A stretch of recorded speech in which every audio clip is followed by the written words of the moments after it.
നമുക്ക് ഒരു chicken broast ഉണ്ടാക്കാം. ഇത് ബ്രോസ്റ്റാണെന്ന് പറയാൻ പറ്റില്ല, ബ്രോസ്റ്റിൻ്റെ അപരനായിട്ടൊക്കെ നമുക്ക് കൂട്ടാം. അപ്പോൾ ആദ്യം തന്നെ ചിക്കൻ ഒന്ന് മസാല കൂട്ടി വെക്കാം. ഈ മസാലയിൽ നമ്മൾ ഉപ്പ്, മുളക് പൊടി, ചിക്കൻ മസാല ഒക്കെയാണ് ചേർത്തിട്ടുള്ളത്.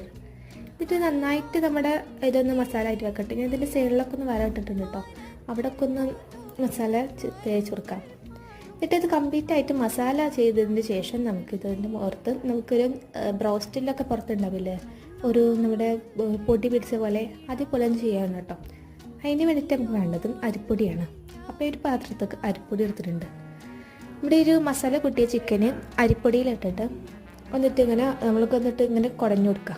അപ്പോൾ ആ ചിക്കൻ ഇങ്ങനെ അതിൻ്റെ ഒരു എന്താ പറയുക ഒരു ഇങ്ങനെ തോലിയൊക്കെ പോലെ ഇങ്ങനെ നിൽക്കും. അപ്പോൾ അതാണ് നമ്മുടെ ബ്രോസ്റ്റിൻ്റെ ഒരു പോലെ ഉണ്ടാകാൻ വേണ്ടിയിട്ട് നമ്മൾ അങ്ങനെ ചെയ്യണത്. ശേഷം ചൂടായ എണ്ണയിലിട്ട് നമുക്കിതിട്ടാൽ രണ്ട് ഭാഗം ഒന്ന് ഇങ്ങനെ മുരിച്ചെടുക്കുക. ഇത് നന്നായിട്ട് തന്നെ നമുക്കൊന്ന് വെന്ത് വരണം.